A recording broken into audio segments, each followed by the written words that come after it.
Vejo um polegar positivo, estamos no ar.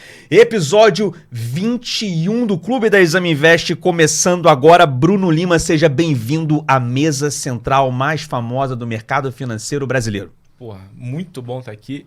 Prazer inenarrável, diria incomensurável. Que aula, porque, cara. Porque, cara, assim, a gente tem uma porrada de amigo que vem aqui. Pois é. Gente conhecida, gente próxima, muito amigo, mas de fato, assim, porra, tem um cara hoje aqui presente que, porra, foi um dos primeiros caras que, porra, eu diria assim, que me ajudou pra caramba, porra, no mundo do mercado financeiro. Então, porra, fico muito feliz de ter ele aqui com a gente hoje. É isso que o clube proporciona, reencontrar amigos e fazer resenha de mercado financeiro, trazer muito conteúdo de uma forma leve, de uma forma descontraída. E o amigo da noite é Christian Queletti, CEO da AlphaKey. Queletti, seja muito bem-vindo à mesa central do Clube da Exame Invest. Ô, Daniel, obrigado, Brunão. Pô, prazer estar com você também, pô, grande amigo de longa data. E tá toda a turma do clube, a gente agradece o convite. E, pô, estamos felizes aqui de contar umas histórias. Já são quase 25 anos de mercado financeiro, dos dois lados do muro, né? Já fomos sell side, agora a gente é buy side. E muito amigo, acho que muita gente que a gente gosta no mercado, acho que a gente não fez inimigo, acho que a coisa mais legal é isso. Fora do mercado a gente continuou cultivando as amizades, então esse cara que tá... Bruno Lima é um cara querido, Queletti, ele é um cara querido. Muito querido. Então, eu sou suspeito pra falar. Porra, que isso. Adoro o Bruno emocionado, Lima. Cara. Você merece, cara. Cara, muito amigo. E a gente agradece também o resto da turma da Exame, BTG, Faganello, fantástico. O resto da turma também. E, pô, estamos à disposição aí pra gente falar um pouco de mercado. Vamos começar então exatamente, fazer a nossa resenha aqui, cara. Temos muita coisa para falar de Brasil, cenários de Brasil. Aliás, começamos a caminhar para o final do primeiro trimestre de 2022, à medida que estamos passando agora pela metade do mês de março. Brasil ainda sustenta uma performance, um desempenho positivo nesse ano, que começa sob pressão aqui dentro de cenário eleitoral, lá fora sobre Estados Unidos subindo juros e agora, infelizmente, uma guerra no leste europeu entre Rússia e Ucrânia. Brasil ainda sustenta relativamente uma boa performance. A gente vai querer saber de você se isso tende a perdurar, esse bom momento relativo de Brasil ainda segue em 2022, mesmo com uma eleição no final de outubro, e como se posicionar aqui no Brasil, Queletti, dado até que a AlphaKey, a grande expertise, o grande foco dela, de fato, é a Bolsa Brasileira. Então a gente vai explorar muito com você isso aqui, mas antes, a gente gosta sempre de fazer o nosso quebra-gelo, não é isso, Bruno Lima? Quebra-gelo. Quem é o Queletti no clube? Queletti, o que você gosta de fazer no seu tempo livre, cara, para espairar sobre o estresse do mercado financeiro? O que você gosta de fazer em termos de esporte? Pô, no esporte, 10 anos atrás, depois de trabalhar bastante já no mercado, tá bem estressado e, pô, já tava completamente, assim, estressado. Tava já buscando uma válvula de escape. Exato, qual cara. foi? Ciclismo de estrada. Baita de um esporte perigoso pra caramba. Pois é. Qualquer tombo machuca. Mas, pô, já tinha essa vontade de fazer ciclismo desde lá de trás e acompanhava quando viajava para fora com meu avô, que morou na França. Então, a gente viajava lá em julho, ele ia me mostrar, pô, ele dava aula de história a céu aberto, conhecia muito de Paris. E aí, a gente sentava lá num café e via sempre a chegada do tour, das etapas. E aí, a gente ficou com aquilo na cabeça, né, com as besteiras que alguns caras fizeram no doping, mas também com algumas etapas fantásticas, ficou na minha cabeça. E aí, a hora que deu um tempinho, uma frestinha, tem que acordar às 5 da manhã. E não é um cara assim, não é, pô, competição de final de semana. Você está diante de um cara que foi disputar mundial. Que isso, Queletti? Procede isso? Ou o Bruno Lima tá te exaltando aqui em nome da amizade? Não, cara. Cara, porra. É uma verdade recente. É mesmo? Foi muito legal, porque, na verdade, agora faz 1 ano e meio, um probleminha que eu descobri congênito que me proíbe de fazer provas de alta performance e de competir. Mas até o ano passado, retrasado, eu treinava, né, em alta performance de madrugada e, pô, sempre me dei bem. E evolui bem rápido, fiquei magro, né? O ciclismo, o segredo é você estar magro. Toda a diferença. Bruno Lima tá pronto então pra pedalar. Cara, esse ia ser um monstro pra puxar pelotão, no plano. Brabo, né? Na descida. Porra, Bruno Lima na descida ninguém segura. Ninguém segura o cara. Bora, Bruno Lima. Na subida ia sofrer. Caminhão de carga, né? Vambora. Banguela. Mas foi muito legal a experiência.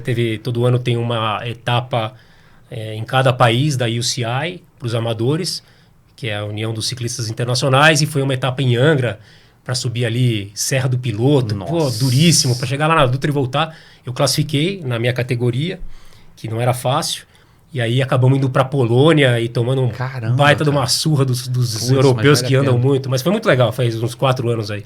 Então foi uma experiência bem legal e pô, fica pra vida. Não, é sensacional. Alguém um dia já tinha me falado de ciclismo, não foi no clube, mas alguém falou... pô, não sei se tem periodicidade do Tour de France se é sempre alguma época do ano. Sei que teve uma época, ano Sempre. passado, ele falou, não, cara, tá passando, dá uma olhada. Eu falei, não, mas eu não curto ciclismo. Ele falou, não, deixa a TV ligada. Cara, o cenário, assim, bonito o pra visual, caraca, né? eu nunca tinha feito, eu deixei, o cara pediu, eu cheguei em casa, botei lá, o visual é sensacional, assim, impressionante. Cara. Principalmente nas montanhas, Não, é nos Alpes sensacional, franceses, os Alpes, é sensacional. quando tem as provas de montanha. Então é sempre em julho. As 3 clássicas, né, as grandes provas são o Giro da Itália, normalmente em maio, o Tour de France é julho É. e depois a Volta da Espanha. E é bem bonito. Foi isso, foi Próxima ano encarnação passado. eu vou nascer na Itália, lá nas Dolomitas. Não, e Essas pra mim, Dolomitas. nessa encarnação, só ver a TV já tá ótimo, cara. É, E você legal. comentou do seu avô na França. Conta pra gente como é que você foi parar no mercado financeiro, porque teve um papel da família, mesmo que indireto na sua história, no início da sua carreira, não é isso, Kelete? É, muito legal, assim, acho que, Daniel, tentar contar breve pro público aí, Brunão também, acho que ele já sabe um pouco da história. Eu sou descendente de europeus, minha mãe nasceu na Itália, a parte do meu pai são húngaros e são fugitivos da guerra. Na época da Segunda Guerra eles conseguiram fugir, eles moravam na Hungria, na divisa com Romênia, onde Drácula habitava. E ali eles fugiram e o meu avô teve que se esconder para não ser pego, mudar de nome, aquelas histórias que a gente conhece. E foi para a França para fazer universidade. Estava com a minha avó e lá ele se formou em engenheiro civil e veio tentar a vida no Brasil, como vários imigrantes, né, vieram naquela época. Chegando no Brasil, abriu a sua empresa de construção civil voltada para o lado industrial. Então fazia obras de empresas de papel e celulose, montadoras, coisas do gênero, mas sempre para o público privado, nada público. E aí meu pai, naturalmente também, Continuou o negócio. continuou o da família. negócio, a empresa já tinha 40 anos, ia bem, era uma empresa bem posicionada, não era enorme, uma empresa boa. E perto dos anos 90, um pouquinho antes do final da década de 80, De 80. Eu ali com os meus 16, 17 anos já estava meio que encaminhado, né? Não tinha muita opção.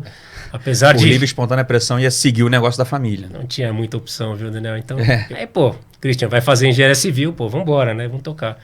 E meu pai tinha uma condição boa, com tudo que ele ganhou na vida, ele não era herdeiro, nada, ele trabalhou. Uma família muito correta, eu acho que isso que a gente ganhou bastante. Eu fui estudar fora, morei fora, então a minha formação pessoal acho que me ajudou muito a ser quem eu sou hoje. Mas ali tinha um risco de ser um filhinho de papai, que ia tocar, né? A terceira geração que provavelmente ia quebrar a empresa, né? Porque um constrói, o outro solidifica. Outro destrói. E o moleque destrói. Então, assim, o filho do papai, né, que tinha carro, viajava para fora. Pô, assim, podia acontecer coisa ruim, mas enfim, eu tinha cabeça boa. Mas coincidentemente, naquela época, eu já no 2º ano de engenharia civil, o meu pai se enveredou ali, teve uma oportunidade, apareceu na frente dele uma obra aqui no litoral paulista para fazer para uma estatal. Acabou não recebendo uma parte da obra e tinha acho que 300 funcionários embaixo lá construindo. E do dia para noite a gente se viu com não sei quantos processos trabalhistas, oficial de justiça em casa, penhorando de A a Z, né? Menos o apartamento, que acho que a lei protege.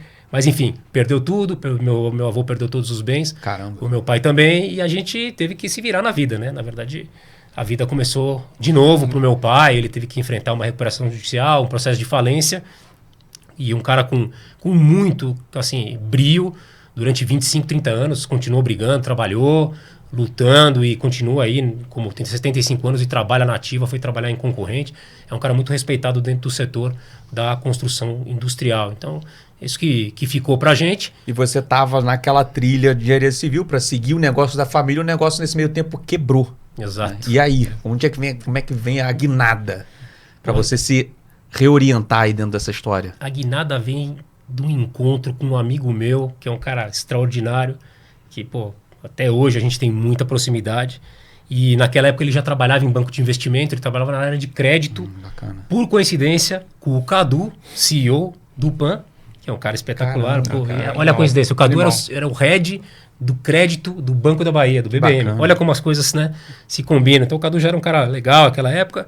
E esse meu amigo, ele já conhecia bastante gente. A irmã dele era amigona de uma diretora de marketing da Red Grifo, que já era sócio. E aí numa conversa informal, sei lá quando, ela chegou para ele e falou, pô, a gente tá contratando gente para mesa de bolsa de uma tal de Red Grifo, né? Da Red Grifo lá. E ele já conhecia tal, e a Red Grifo acho que era 98, 99, o Fundo Verde tinha 60 milhões de reais, acho que hoje tem 50 bi, né? Então o Luiz estava começando... E o Stuhlberger já era o Stuhlberger. Começando a ser o Stuhlberger. Começando a ser o Stuhlberger. Mas pra gente ver que tinha 60 milhões de reais o patrimônio fundo. Mas já tinha uma Hoje tem historinha, mais né? 50 bi 50 bi. sobre gestão. E aí eu nunca tinha ouvido falar, né? Porque eu era engenheiro, fazia uns cursos de mercado bem legais da antiga Profins, Amado e Associados, que, pô, até fiz curso com o irmão do Luiz Stuhlberger, que era um cara bem legal, me deu várias aulas, um cara bom. E boas lembranças uns 25 anos atrás. E daí o cara chegou e falou, pô, eu não quero porque eu já trabalho aqui no BBM. Mas, pô, tem um amigo meu que o pai quebrou, o cara tá querendo ir pro mercado. Tá com vontade. Tá com vontade. Ah, meu, vai lá. Tá com necessidade, bora. Vai entrevistar. Eis que Caio, no condomínio São Luís. Exatamente Onde você estamos está agora, né? falando diretamente dos estúdios do Clube da Exame Invest. No túnel do tempo. Nesse momento você... 25 anos atrás. Caramba, Quase cara. 25 Cá anos estamos. atrás. Cá estamos. E eu caio numa sala envidraçada, porque naquela época tinha um pouco isso, os diretores, numa tal de Red Grifo, corretora de valores.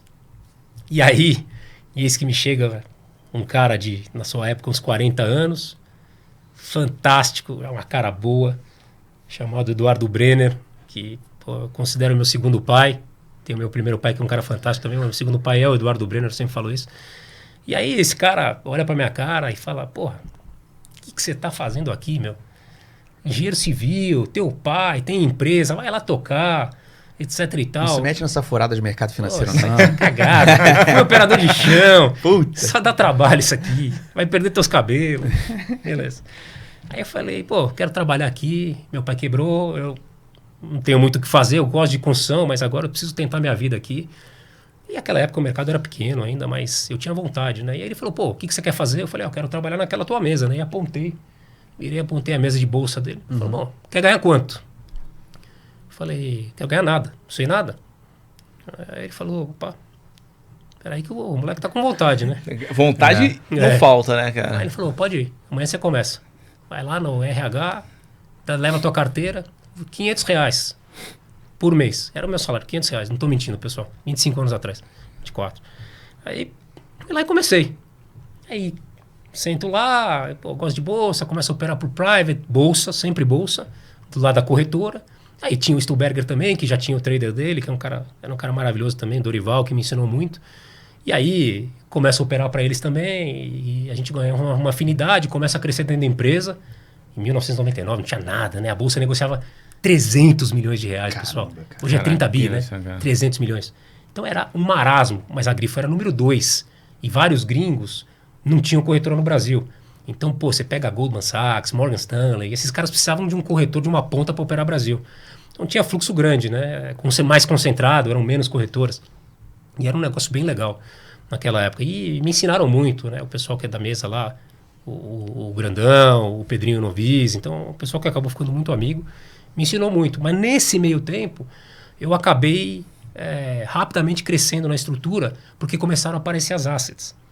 E aí começou a aparecer Claritas, Tarpon, a Dynamo já existia, a gente foi lá pro Rio de Janeiro, bateu na porta, a Arx já existia. A Dynamo já tava lá, IP já tava lá também. IP tava lá, e aí cheguei interessante. foi assim, e aí você vai lembrando o nome das pessoas, né? Porque, pô, sei lá, o Bruno Garcia, 25 anos atrás. Grande Bruno Garcia, episódio 6 aqui do clube, se não me engano.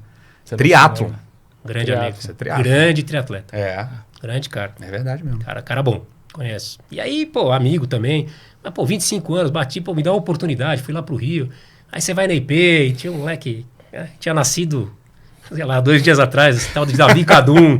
Aí o cara falou, pô, vou te apresentar o Rio de Janeiro inteiro, vou te ajudar. Pô, Só o Davi. pessoal saber que cada um hoje tá na Atmos, né? Grande Atmos, cara. um monte. Na Atmos, um cara que me ajudou muito. Então, eu tive muita ajuda e, assim, eu vou estar sendo injusto se eu citasse aqui, pô, ia gastar 5 de 1 minutos. a 1. De 1 a 1, mas foi de A a Z e eu consegui ir atrás de todos esses caras e tentar, de alguma maneira, agregar, trocando ideia, né, gerando algum tipo de call.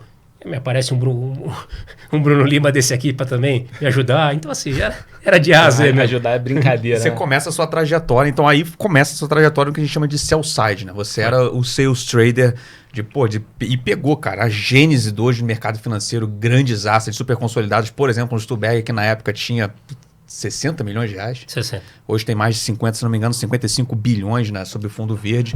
Você pega essa gênese do mercado financeiro dos últimos 20, 25 anos e conhecendo praticamente todos os mercados, atendendo, né? Você era o broker, era o grande corretor de todo esse mercado.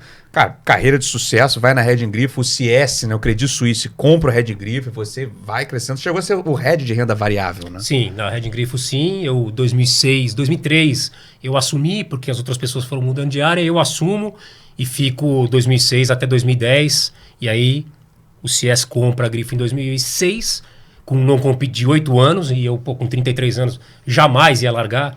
Uma coisa que eu amo, que é o mercado financeiro. Você já era sócio da Grifo? Já era sócio da Grifo, virei em 2002 para 2003, aí fui crescendo dentro da estrutura, assumi a área, e aí em 2010 eu levanto a mão e peço para o antigo presidente, que é um cara que eu admiro bastante, Antônio Quintela, um cara muito legal, me ajudou muito também a fazer a transição e ir para o Credit Suisse. Eu fui o primeiro funcionário sócio Red Grifo aí para o Credit Suisse. E aí fiz a minha segunda pernada dentro do mercado. Não, eu acredito que isso é uma baita escola, né? Aqui deixa eu falar alguns nomes que já passaram pela mesa central do clube. Vamos ver se você conhece.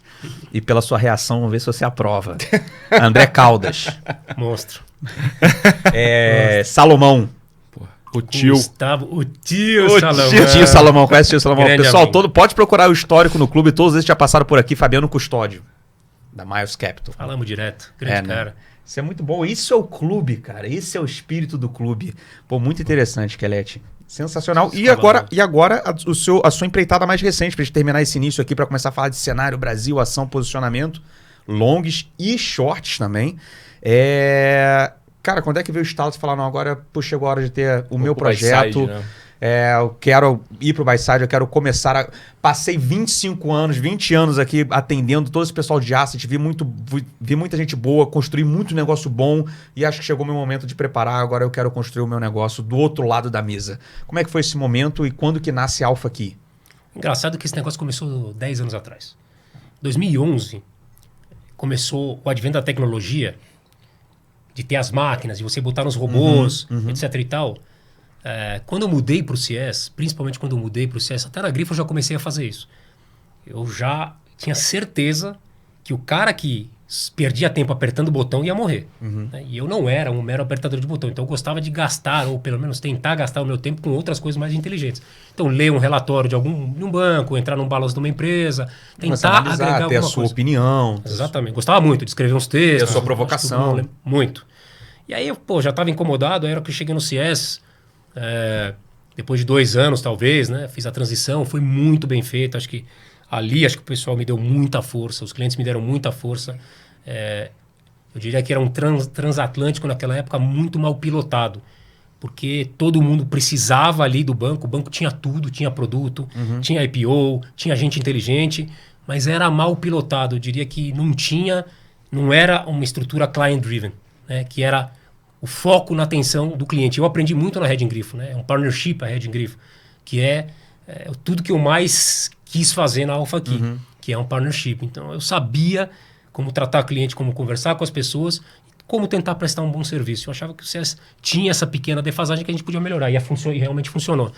Então, ali, eu percebi que se eu tivesse ajuda de mais algumas pessoas, e aí acabei conhecendo o Bruno Rignel, que é meu sócio, meu braço direito, e é o gestor da Alpha aqui hoje, um jovem assim brilhante, fora da curva.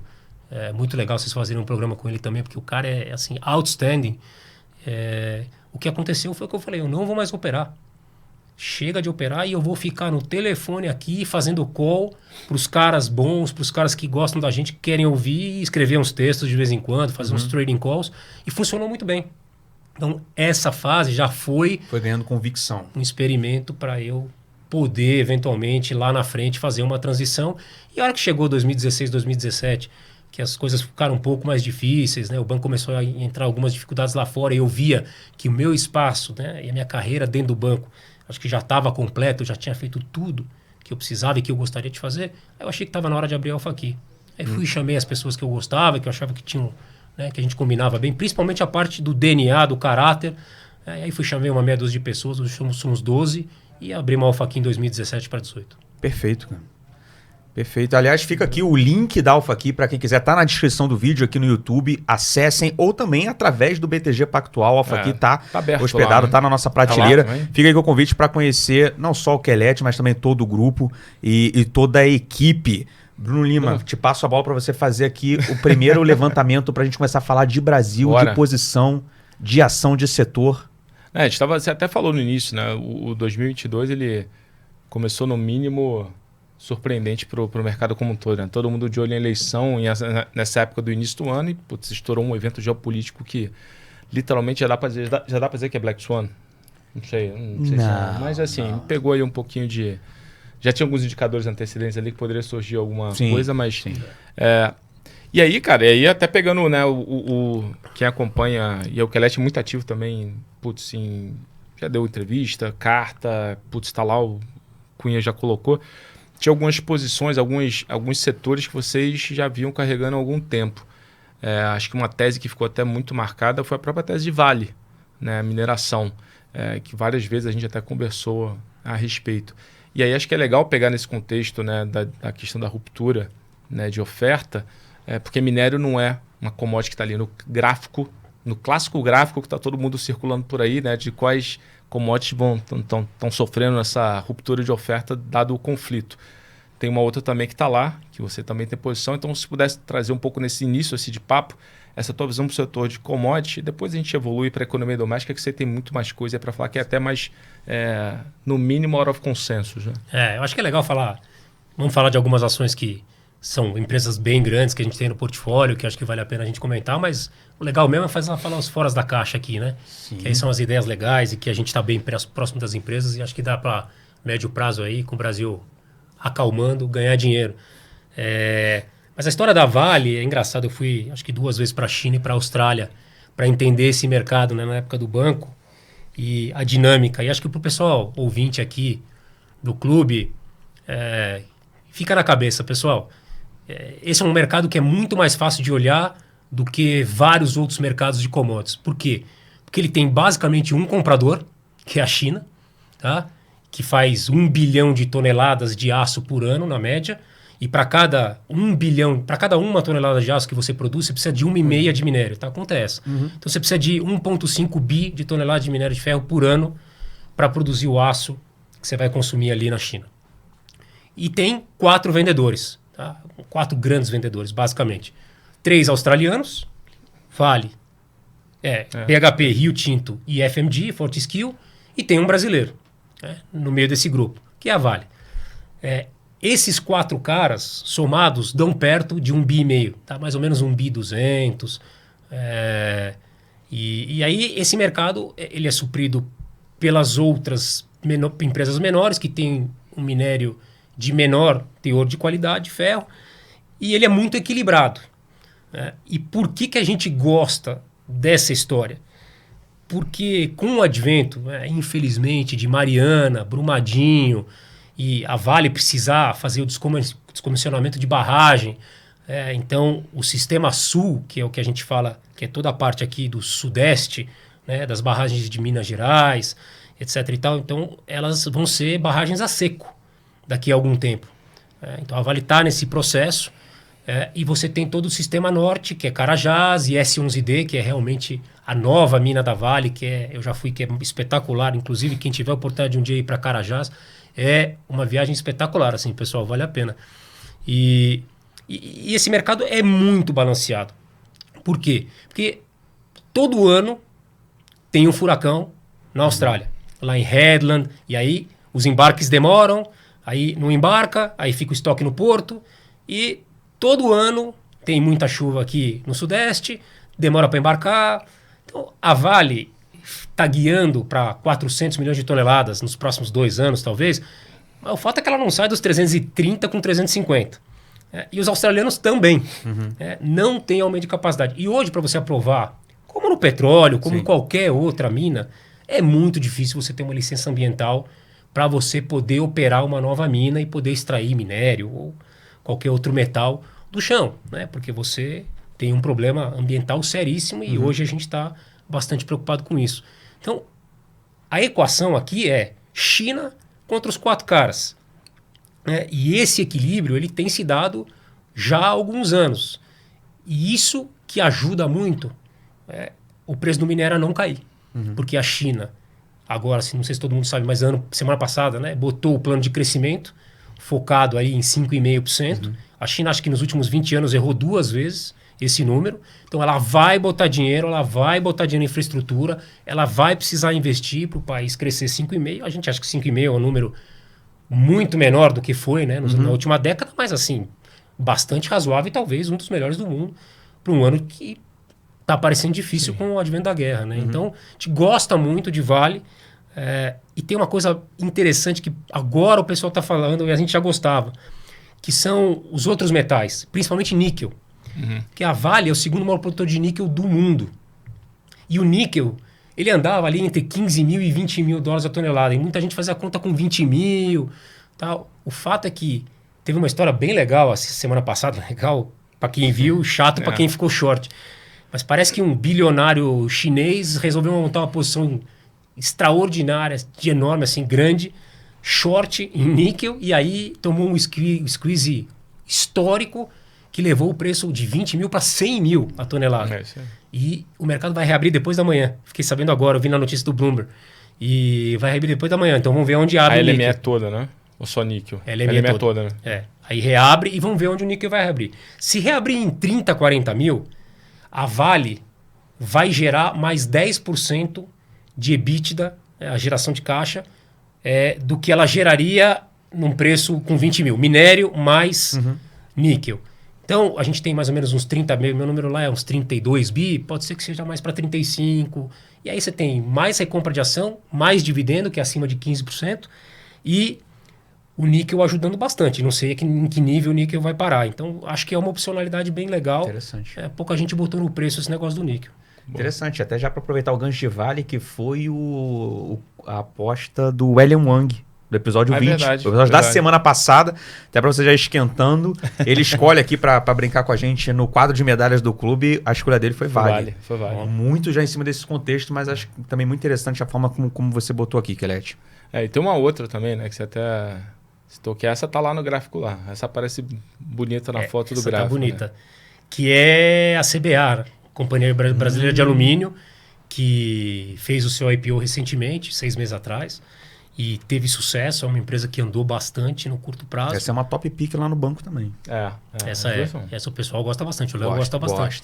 E essa tem uma história mais legal ainda por trás, eu diria. Porque essa pega a guerra. A Rússia, ela produz 6% do alumínio total da produção do mundo. Mas se você tirar a China, que a China consome o que produz, é 15%. Esses 6 viram 15%. Então, é relevante esse número de alumínio. E aí você tem um problema da alúmina, né, da matéria-prima. Porque você precisa transportar essa alúmina, porque as fábricas, elas são em Bielorrússia, você tem que levar da Rússia para outros países. E aí você tem um problema também agora no transporte de alúmina. Então, está tendo, né, esse problema logístico no momento, e o alumínio já subiu de 2 mil alto dólares por tonelada para 3.600 agora, mais ou menos, chegou a 4 mil, voltou um pouco, mas ele já está em 3.600 a tonelada. E o alumínio, ele tem uma característica, assim, acho que importante, é a indústria que mais consome energia de todas. E com o mundo querendo consumir menos energia, poluir menos, e é uma indústria que precisa de muita energia, carvão, e existem grandes produtoras de alumínio na Europa. O que pode acontecer é que com esse problema do gás na Europa e de falta de energia na Europa, algumas empresas com o custo de energia subindo vão ficar deficitárias, vão ficar com prejuízo na produção de alumínio e podem fechar a capacidade. Se fechar a capacidade, aí você tem, eu acho que quem pode se beneficiar muito é CBA aqui no Brasil e a Alcoa nos Estados Unidos. Interessante. É um call bem interessante, é barata, eu acho que tem um momento muito bom aqui para o alumínio E tem esse problema da Rússia que, assim, é real. Realmente pode acontecer uma disrupção grande aí. Antes do Bruno Lima puxar o próximo tema, o próximo tópico de discussão, vou aproveitar o gancho de commodities para anunciar, né? Essa semana a gente vai ao ar o segundo episódio do Clubin. Para quem não acompanhou, o Clubin é um filhote do clube aqui da Exame Invest, que na verdade é um programa de 30 minutos dedicado a um tema específico. O programa de lançamento foi Tech e Inovação e o programa que vai ao ar nessa sexta-feira, o Clubin, episódio 2, é só sobre commodities, exatamente para pegar esse tema que, mesmo, né, com o triste episódio da guerra, está movimentando muito, principalmente capacidade de oferta de muitas commodities importantes que estão dobrando, triplicando de preço nos últimos meses. O Clubin dessa semana vai ser sobre commodities. O Leonardo Correia e Andréa Weinberg. Só sobre as oportunidades que estão acontecendo neste momento sobre commodities. O Kelete acho que já expôs muito bem aqui, até as oportunidades que surgem para posições em Vale e em CBA. E o resto, outras commodities, petróleo, agrícolas, trigo, a gente vai acompanhar no Clubin. Coisas exóticas no episódio também, 2 de sexta-feira. Sim, coisas exóticas sem spoiler, Bruno Lima. Clubin, episódio 2 dessa semana, traz um aprofundamento aí de commodities. Mas aí tem uma parte do mercado que a gente discute aqui muito, que é a parte do mercado doméstico, né, cara? Que a Bolsa virou uma... Né? A gente tem dois índices hoje, né? Você tem lá banco que puxou a primeira pernada, depois commodity puxou a segunda pernada, você tira isso, Bovespa para estar, sei lá, 10% para baixo, fácil, se tivesse esse mundo aí 0 a 0, ou até mais. E aí fica a dúvida, né, pegar a tua visão que você tem algumas posições, alguns setores que você gosta que estão muito ligados à dinâmica de atividade local. E o nível de incerteza está aumentado, até a própria discussão agora de Rússia e Ucrânia fez com que você, né, surgisse com esse aumento, né, da probabilidade de uma inflação maior por mais tempo. Consequentemente, tem implicação por muita implicação para a gente, né, com a própria curva de Selic. Cara, nessa dinâmica, e aí eu não vou aqui dar spoiler porque, pô, a gente já fala há muito tempo, eu volto seja de alguns seja de posições, seja de setores que você gosta. Como é que tá a tua cabeça para esse cenário, né? E você empurrando essa Selic, né, um pouquinho maior para frente por mais tempo, aí você vai encontrar o cenário de eleição no meio do caminho, mais incerteza. Como é que isso conversa com as posições dos setores mais ligados à atividade doméstica que você tem atualmente? A pergunta é excelente, Bruno. E acho que uma coisa para deixar claro aqui para os ouvintes, a gente operando na física, né, pessoal? E você pode fazer uma posição em 3 empresas de commodities, comprar um bancão e 2 empresas de energia elétrica e você está com um portfólio bom. A gente tem um fundo. E a gente não pode botar 50% do fundo em commodities e 50% ou 30% em energia elétrica e 20% em NTNB. É aquela coisa, poder até pode, mas não seria um bom serviço para os seus cotistas, né? Talvez não estaria aqui no ano que vem, eventualmente. Então você tem que ser disciplinado, a gente discute muito isso. Então, eu acho que a gente acertou bem o movimento das commodities e não é de hoje, a gente achava barato e acompanha bem. Então, dentro do portfólio... Metalúrgica Gerdau, CBA, Vale, um pouco de Petro, via derivativo, porque a gente sabe que tem alguns riscos aqui que podem impactar a ação, mas é um portfólio que também tem o seu componente defensivo, com empresas de saúde e também do setor elétrico, que são empresas muito boas, e já aprovadas e dividendo alto, e nesse cenário elas te dão uma proteção, mas 1/3 da carteira está em setor doméstico, cíclico doméstico, em empresas que a gente tem muita proximidade e que, acho que é o que o Bruno falou, pessoal, são 5, 6 ações que sobem no ano. Essas 5, 6 ações fazem o índice estar para cima ainda, um pouquinho para cima no ano. O fato é que o índice tem 83 ações e 75 caem no ano, o que não é muito racional. E o que acontece é que essas quedas, na grande maioria, chegam de 10% a 20%. É que as empresas que têm grandes pesos no índice, Itaú, Vale, Petro, os outros bancos, que dá quase metade do índice, isso sobe razoável, sei lá, 10%, 20% no ano. Então, se você tem 50% que sobe 20%, uma conta rápida aqui, são 10%. 10 pontos. Para o índice estar 3, 4 de alta no ano, você tem que ter o outro resto, que foi, na média, sei lá, 15% para trás. É muito, muito duro. Só que tem uma coisa. Essas ações que caíram 15%, 20% este ano, já caíram 30%, 40% no ano passado. E uma hora começa a ficar assim, tudo tem preço. Então assim, vou esperar um pouco para comprar. A gente é fundo de ações. Não sei qual é o fundo, talvez caia mais 10%. Eu até acho que pode acontecer. Mas o fato é que no fundamento, e aí a resposta é, Daniel, preço e valor. Assim, quando a gente começa a olhar, que a gente vai falar sobre isso um pouco, né? O Iguatemi, talvez o shopping Iguatemi Faria Lima está valendo quase o market cap da Iguatemi. Talvez caia mais 5, 10. Pode ser. Ele vai dizer por quê. Calma, já vai. A gente pode, você vai dar uma aula aí, Bruno. Mas assim, tem coisas que começaram a ficar gritantes na conta, né? No valuation. E a gente olha muito isso. Mas a NTNB está perto de 7 e os shoppings treinam com NTNB. Tá bom. Aí a gente olha isso também e o desconto está bem atrativo.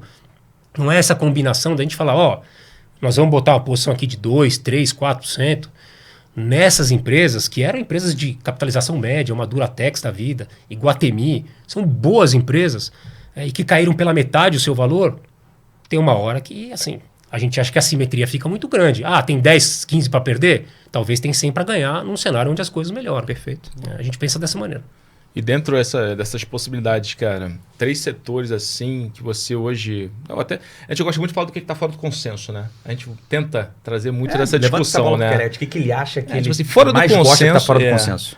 Sim, o que você acha dentro da tua carteira hoje, 3 setores, ou 3 ações, enfim, be my guest, né? Fora do consenso, dentro dessa dinâmica de, poxa, acho que precifica um cenário assim que tem muita coisa já... ruim, entre aspas, né? De desaceleração no preço. Foi o que ele explicou aqui de assimetria, que a assimetria hoje me dá um conforto de começar a olhar de perto, ou começar a entrar, começar a investir. Um papel aí que você pega e você fala, cara... Um que a gente acha que já está bastante assim... que eu tenho feito a conta, a gente faz umas 3, 4 contas e fala com a empresa e etc e tal, e vê que a empresa também está animada, as vendas dos shoppings já estão muito acima de 2019, estão indo bem nesse começo de ano, a gente vê as próprias varejistas reportando bem. A Arezzo, quando reportou, já falou que esses primeiros meses do ano foram bons, a gente está falando com alguns varejistas que estão indo relativamente bem. Os shoppings não vão deixar de existir, e aí você pega uma Iguatemi, pela primeira vez na história, eu diria, a Iguatemi está com quase 40% de desconto para Multiplan. Eu poucas vezes vi isso. E hoje, por conta do deal da Allianz com a BR Malls, a BR Malls está negociando nas nossas contas ali muito próxima de Iguatemi. Em valor por metro quadrado. A gente olha que o Iguatemi hoje, todos os shoppings, acho que são perto de 15, estão negociando perto de $2.500 por metro quadrado, R$13.000 por metro quadrado. Esse shopping da Faria Lima, se a gente fizer uma conta, que saiu semana passada, retrasada, a BR Malls vendeu, acho que para o antigo dono do shopping Uberlândia, que é um shopping que parecia que era o 5º melhor shopping em resultado da BR Malls, o cara recomprou de volta por R$300 milhões. Eles estão reciclando o portfólio e tal. Se a gente usar esses mesmos parâmetros aproximadamente para o shopping Iguatemi Faria Lima, você vai chegar talvez quase, ou vai chegar muito perto do valor do Iguatemi como um todo. Do grupo Iguatemi. Do grupo Iguatemi. Então você vai levar JK de brinde. De brinde. Leva de brinde. JK Iguatemi. Leva os shoppings que o Brunão gosta de ir lá. Brunão leva tudo. Shopaholic. Isso. Ele é esse cara. Pior que eu fui com o meu moleque final de semana nos Tu dois. vive no shopping, cara. Isso. E aí é o seguinte, está começando a ficar uma simetria muito grande. A gente compara com a NTNB também, está uns 300 vezes acima da NTNB. Historicamente isso é muito alto, os shoppings negociam em torno de 100, 50, 100 basis points acima da NTNB. A gente acha que o Iguatemi tá assim, vai bem, esse começo de ano parece que tá bom. Eles renovaram o programa de recompra via swap, o 3º programa de recompra, o speech está positivo. A gente gosta nesses múltiplos atuais, então assim, tá ficando meio assimétrico, bastante assimétrico. Ticker de Iguatemi, Bruno Lima. IGTI 11 depois da reestruturação. IGTI 11. Antigamente era IGTA 3. Aulas. IGTI 11. Esta. É isso, né? Anotado. Mas esse é o ponto bom, porque assim, o shopping, o pessoal tem sempre essa... Shopping é zero, eu diria que é muito pouco citado aqui no clube, cara, setor de shopping center, vez, né? Cara. Será? Episódio 21, só agora que aparece cara, shopping center aqui. A galera dá uma torcida de nariz cara. aqui. Interessante. O consumo vem, né, que é varejo, né? Mas shopping center, não, engraçado que não aparece. E dentro dessa dinâmica, cara, assim, de né, setores que tem essa correlação com juros, né? O que você... E estão, obviamente, fora do consenso, assim, que são os que mais estão, né, esquecidos. Alguma coisa de real estate? Imobiliária. Setor imobiliário. Esse tem gente que se você faz setor, o cara sai daqui agora. O cara fala, quer ver nem pintar de cortar, ouro, não né? corta, vamos pular essa parte aqui. Edita aí, não fala, né? Não sei se Iguatemi tem outro consenso, perdão, fora do consenso, né? Algo que você já começa a ver uma simetria que para vocês na Alfa aqui tá muito interessante nesse cíclico doméstico. Ó, a gente gosta... Vamos falar de construção civil rápido, de baixa renda, que tem uma que está bem em voga, né? É que está bem em voga. Nós tivemos um evento importante na sexta-feira, a Tenda reportando um resultado, assim, diria catastrófico. Acho que a palavra é catastrófico. Caramba. Como disseram os analistas do Sell-Side ali, um ano para ser esquecido. E realmente eles tiveram um estouro de obra de uma magnitude que eu tive dificuldade em entender. Porque eles têm 1.200 bi de custo a incorrer de obra ainda para fazer, e eles reconheceram 350 milhões de estouro no total. Teve outras coisas também. E no qual também falaram que ainda talvez não seja tudo, porque fizeram o orçamento para esse ano com 4% de Selic, de inflação, e talvez a inflação não seja 4%, seja mais para 5% ou 6%. Né? Então, ficou um gosto amargo no setor. A ação caiu 25% e hoje, menos 10%. Caramba. E tem acionistas referência. É uma empresa que, assim, tinha uma história legal para contar, ainda tem. Eu acho que a Lea, que são aquelas casas de madeira, ela fez uma fábrica para atender, para fazer um negócio diferente aqui no Brasil. Eu acho que ela tem possibilidade de fazer, tem seus desafios.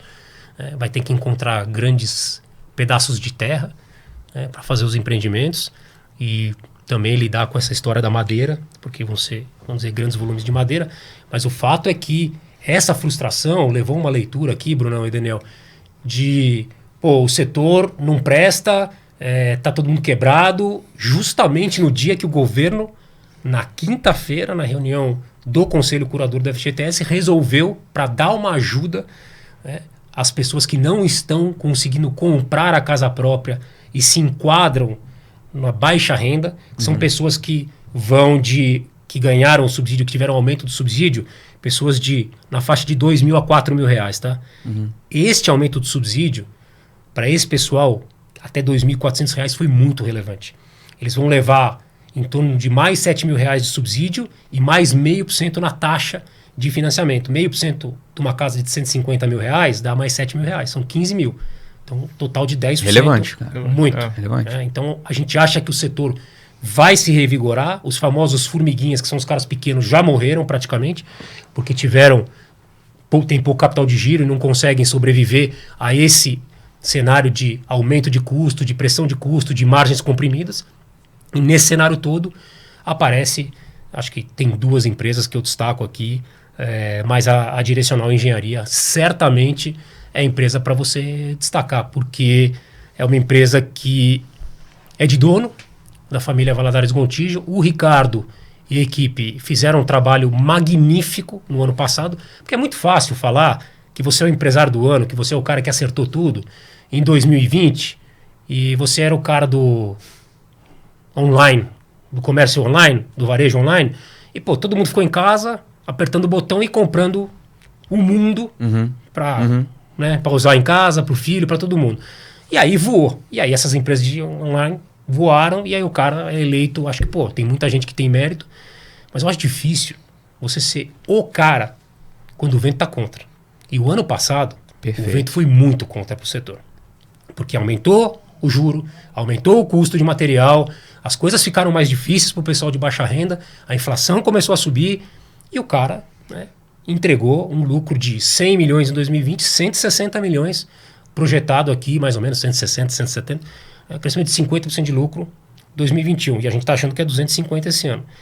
E a grande diferença é que o cara não estoura a obra. Por que ele não estoura a obra? Porque é o cara que tem um método construtivo direcional com parede de concreto. Ele faz isso há 12 anos, não tem tijolo, não tem massa, não tem chapisco, não tem reboco, não tem nada. Você vai na obra, o cara monta um Lego, tá? Por R$1.800 o metro quadrado.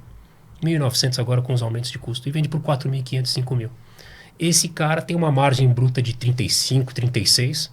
Já estava dando um baile no resto, tirando a Cury, que é uma boa construtora e tem entregue margens boas, que é essa outro nome também que eu acho que é interessante, mas está mais focada no mercado aqui, São Paulo e Rio. Eles deram um baile na MRV e na Tenda, principalmente, que reportou margem negativa. Interessante. Então, a Direcional, ela está pronta para surfar este benefício que o governo deu na quinta-feira. Agora eu acho que vai ter a Tenda que vai ter que se reestruturar, então ela perde velocidade de venda, ela perde o momento dela para se reorganizar. Isso abre espaço para as 3 grandes que ficaram aí, ainda estão entregando, MRV, que está com o pé aqui nos Estados Unidos, fazendo um business legal lá fora, e a Cury, que está mais aqui, e a Direcional, que tem 7 estados do Brasil. Mas a Direcional tem, na minha opinião, um dos 5 melhores executivos do Brasil, e o Ricardo é um cara que fez mágica no ano passado, e, na minha opinião, ele tem uma fintech hoje em parceria com uma instituição financeira e que vai começar a operar agora para fazer crédito imobiliário, para fazer home equity, e que isso pode valer algumas direcionais se funcionar. E a gente acha que vai funcionar. Olho nessa empresa. Ticker, Bruninho, primeira vez que eu escuto falar aqui de direcional. DIIR3. DI? IR3. DIRR. RR? Pô, errei de novo. Cara, tô ficando de... eu Obrigado por corrigir, Kelete. São dois o cara tira uma onda aqui que acerta tudo. DIRR3. Eu já errei GPS também. Que também porque foi por causa disso, cara. Foi, GPPS. letra duplicada. Cabelo branco, vai dando... RR, carioca, por não pode errar o R. Pode errar o R. Tem que falar com gosto, ainda pode falar dobrado. Pô, mas o... DIRR3, direcional. Perfeito. E, cara, é que o Liminha, daqui a pouco vai fazer aquele sinal ali, ó. Olha lá o Liminha olhando pra gente com aquela carinha de... Pô, tá chegando. Antes de chegar no momento meio chato. Chatinho, né? Chatinho. Botar o Kelete aqui pra relembrar erros do passado, mas faz parte. Mas né? uma vez que eu falei isso, eu não esqueci. Eu não sei quem me falou isso. Eu falei assim, cara, mas eu preciso lembrar. Eu quero lembrar, né? Alguém me falou isso. Alguém falou aqui. É verdade. Ele falou assim, não, cara... Foi, não, coisa que você que tá aqui, não esqueça não quero esquecer não, quero lembrar de cada erro. Faz questão de lembrar dos meus erros aqui, porque é com eles que pra não errar de novo, né? A gente sempre faz aqui o papo, né? O Cunha sempre pede uma dica de série, fala que livro ele não quer mais ler, só audiobook, vai pra academia lá, vai malhar lá final de semana, fazer aqueles negócios dele no Instagram, mete audiobook lá. O cara tá destruindo aqui, Kelete, mas é verdade que, num clube... Vamos lá, o que é o seguinte? A gente falou, quando a gente montou o projeto do clube, aliás, o Liminha foi o grande criador e idealizador do projeto, a gente falou, vamos trazer os gestores mais renomados da Faria Lima, do Condado, do Balneário Carioca. Vamos trazer as pessoas mais renomadas do mercado financeiro brasileiro e vamos botar num ambiente completamente descontraído, leve, porque ver esses caras de terno e gravata em cima do palco, falando dos grandes cases, falando de leituras e livros, etc., a gente está acostumado. Então, no clube, vamos tentar fazer algo diferente. O que a gente acha diferente aqui? Exatamente, recomendar a série, falar do momento que deu ruim, momento que você errou, né? E qual o aprendizado que ficou. Já posso estragar o clima que não deu ruim, não? Não, na verdade o Liminha a gente vai estourar o tempo, mas eu gosto de ouvir também, Kelete, a questão é a seguinte, a gente gosta de perguntar muito essas oportunidades, que na verdade são as assimetrias positivas que você enxerga de valor. Você trouxe aqui uma aula de Iguatemi, você trouxe aqui uma aula de direcional. Aliás, para mim está sendo uma aula mesmo, que eu não acompanho o bolso assim tanto de perto no dia a dia. Tá anotado aqui para depois fazer o dever de casa de olhar com mais carinho. Mas, cara, tem alguma simetria que você enxerga no caso aqui negativa? Ou seja, por mais que você já falou que Bolsa sofreu muito no passado e uma excelente explanação que você deu aqui no início, tirando poucos papéis, cara, tem muitas... Grande parte ali do índice continua caindo esse ano, mas mesmo assim você acha que tá caro? Boa provocação. Essa é boa. Obrigado, Bruno Lima. Obrigado, Kelete. Bela provocação. Pegou o cara o quê, de calça curta? Não, porque, por exemplo, pro meu espanto, que de novo não olho Bolsa tanto a fundo, mas, cara, eu vi a sangria que foi o setor de consumo na Bolsa no passado e tem gestor passando aqui ainda esse ano falando, e tem coisa que tá cara. E que está short, ou seja, apostando na venda ainda de algumas empresas do setor. O Wang deu uma aula da ZQuest na semana passada, achei super interessante. Você mesmo com essa má performance da Bolsa como um todo, mas você comentou aqui de assimetrias positivas, tem alguma simetria? Pode não ter, pô. Mas não, tem alguma você está achando que tá caro? Você acha que tem empresa que corrigiu, realmente já passou por uma desvalorização, mas que ainda está caro? O que a gente tem que tomar cuidado aqui agora é um negócio que vai acontecer. Já está acontecendo, mas ele vai acelerar agora. Com esse advento da guerra, pessoal, e com a probabilidade do juro continuar mais alto por um pouco mais de tempo, porque todo mundo estava achando que era 12, 12,5 na ponta, mas já no final do Fim ano já cortava. Já cortava. E a gente já chegava no 10, depois, sei lá, normalizava no 8, talvez. Acho que a taxa de juros pro Brasil boa é 8. Não sou economista, mas enfim, não é 2, bom com chute, certeza. Bom chute. Exato. O fato é que o problema é que algumas empresas vão ter despesa financeira alta. E uma coisa é você pagar em cima de 2 de Selic, 3, 4. Agora você pagar em cima de 12. Então, assim, o cara que tem bilhão de dívida, e tem dívida líquida, a empresa... Pô, você bota aí mais 10 pontos percentuais, você tem mais 100, 200, 300 milhões. Tem empresa que tem 10 bi de dívida líquida. A gente gosta bastante, por exemplo, de açaí.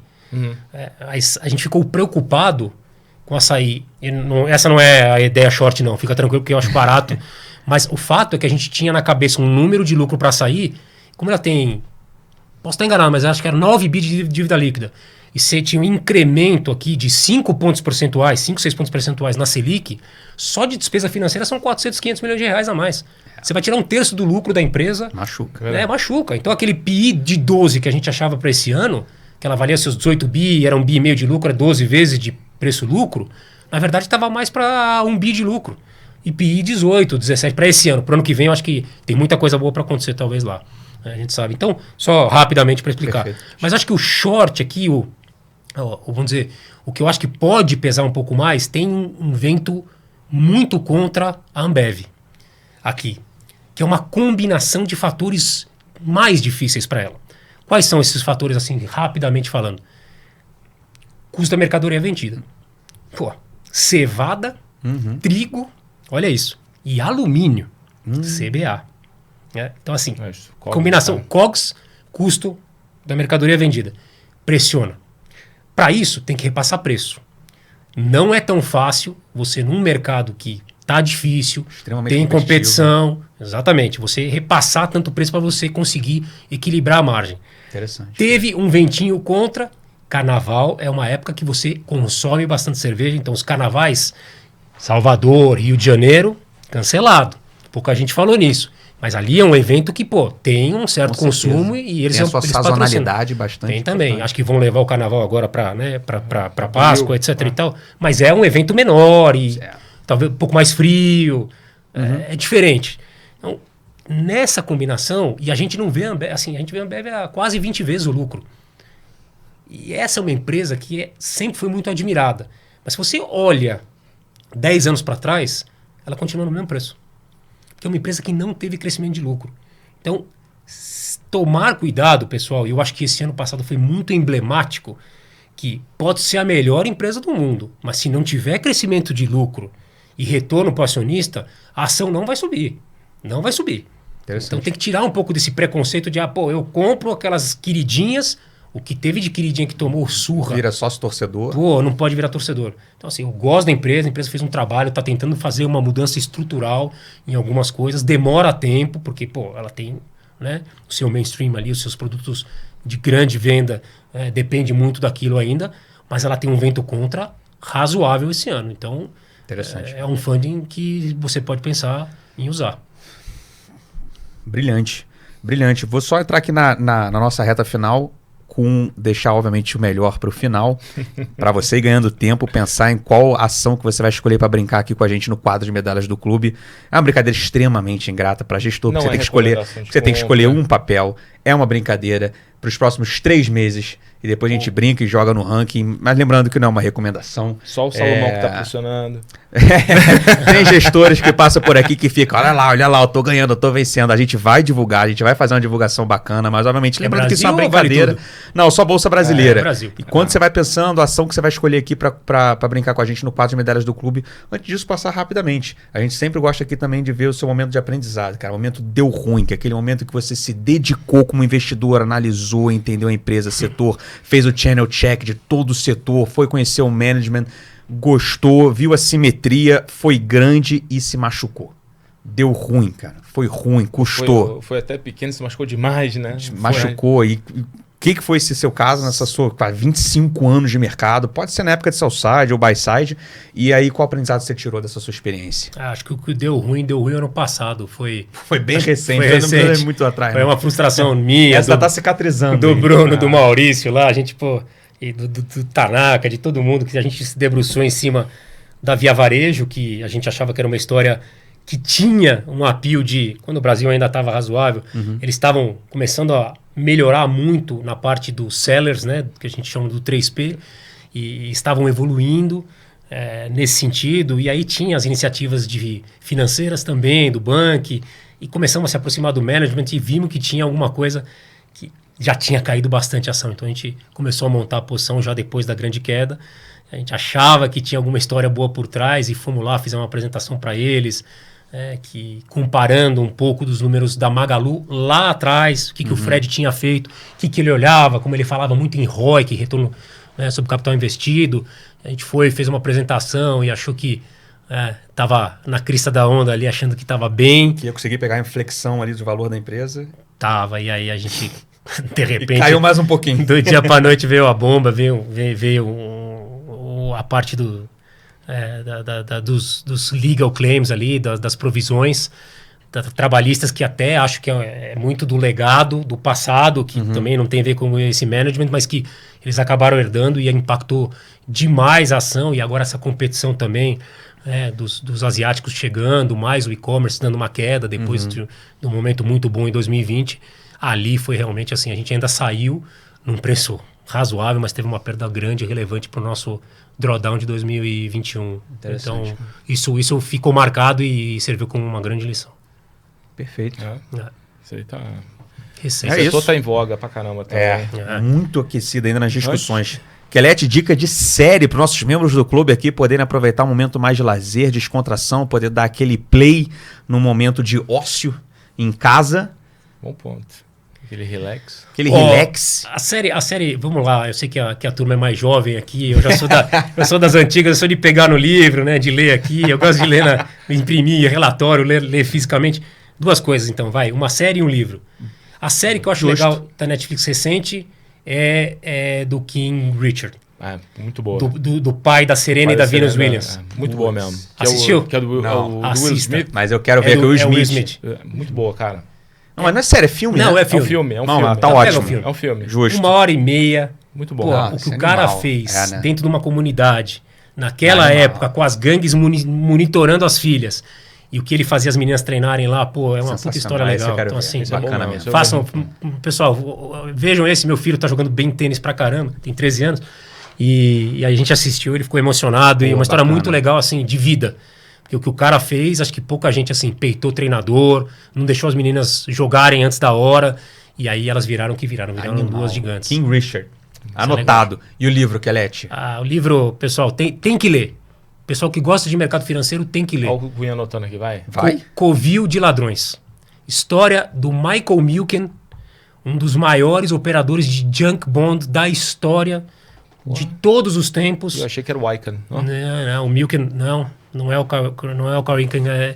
O Milken, em 1980, ele morava na Califórnia, e lá com o fuso horário, ele tinha as pontas dele nos grandes bancos de investimento, o Goldman Sachs, Salomon Smith Barney, os parceiros dele, que davam as boas dicas para ele do que comprar de junk bond. Então ele fez, participou da oferta hostil da RJR pela Nabisco, de Salgadinho, que foi um negócio emblemático nos anos 80.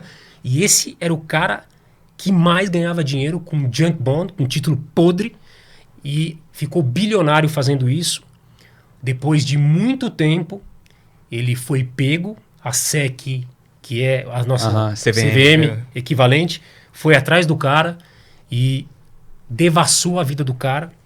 O cara foi preso, o cara pagou $1 bilhão na época de multa, ficou preso, saiu, teve um câncer de próstata, sobreviveu, e hoje o cara ajuda a SEC, a SEC, a combater esse tipo de fraude. História de Michael Milken, é um cara que... Junk Bond Man, é um cara que fantástico. Porra, o livro em inglês chama Dan, que é Covil em inglês, of Thieves, que é ladrão, mas tem um em português, é difícil, é inacreditável. Covil de Ladrões. É um livro que eu não esqueço. Quem lê vai lembrar que o Kelete recomendou esse livro. Pô, obrigado, Kelete. Fantástico. E agora, quadro de medalhas do clube. Qual é a ação que você deixa aqui na mesa central do Clube da Exame Invest para os próximos 3 meses para brincar aqui com a gente? Pesa por liminha guardar. A Liminha tá aqui já Liminha, em pé, ó. Doido ali, ó. Louco furioso. Liminha ali. já tá... Sequoia Que Logística. isso ele trocou? Sequoia Logística. Trocou, hein? Danou, Trocou. Pra trocou, 3 meses? Trocou. 3 meses. 3 meses Sequoia. Sequoia. Sequoia Logística, ticket... SEQL3. SEQL3, corrija, Kelete, tá certo ou não? SEQL3 brilhou. Ah, garoto. Christian Kelete, CEO da Alpha Key. Cara, que prazer. Muito obrigado por essa oportunidade. Muito obrigado por essa resenha maravilhosa desse episódio 21 do Clube da Exame Invest. Sucesso, cara, na Alpha Key. E fica aqui o nosso agradecimento. Pô, Daniel, obrigado vocês, obrigado Brunão, obrigado Faganello, obrigado BTG, obrigado Clube. Pô, um prazer, assim, acho que a gente fez amigos nesses 25 anos de mercado. Eu tô devendo até uma visita aos meus amigos do Rio de Janeiro. E em breve eu vou estar lá, pessoal, e pô, só tenho a agradecer e até esqueci, né, nas minhas falas também de agradecer muito a um grande amigo, um cara de voz fina que, pô, eu adoro. Já passou pelo clube? Pô, chama ele pro clube, pô, não é possível que o cara não saia do Rio de Janeiro lá, mas o Baixinho é um cara também fenomenal e me ensinou muito, foi o cara que me deu uma oportunidade no começo da minha carreira. Lembra da primeira ordem, não? Que tipo, passou pra você? Porra, Kelete! Toma aí! Toma essa TENEP aí! Faz 10 milhões pra mim! Porra, tu tá lento! Se não der! Esse é especial. Grande Léo Linhares, cara, um abração, não me leve a mal, tô com saudade de você e dos cariocas aí todos. Vou visitar em breve, mas, pô, desculpa a brincadeira, é do coração. Não, o Léo passou aqui com a gente, por um grande amigo, Pô, fez um grande episódio aqui, se não me engano, o Clube 17.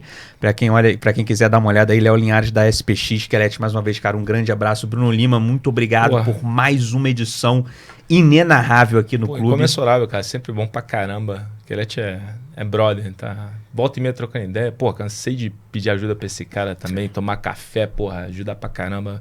O bicho é irmão mais velho. Fico feliz, episódio 21 foi o exato espírito do clube. Porra, Reencontrar amigos, belíssimas histórias e um conteúdo de ponta. Fica aqui o convite que essa semana ainda vai ter clubinho sobre commodities. A gente se vê lá. Um grande abraço.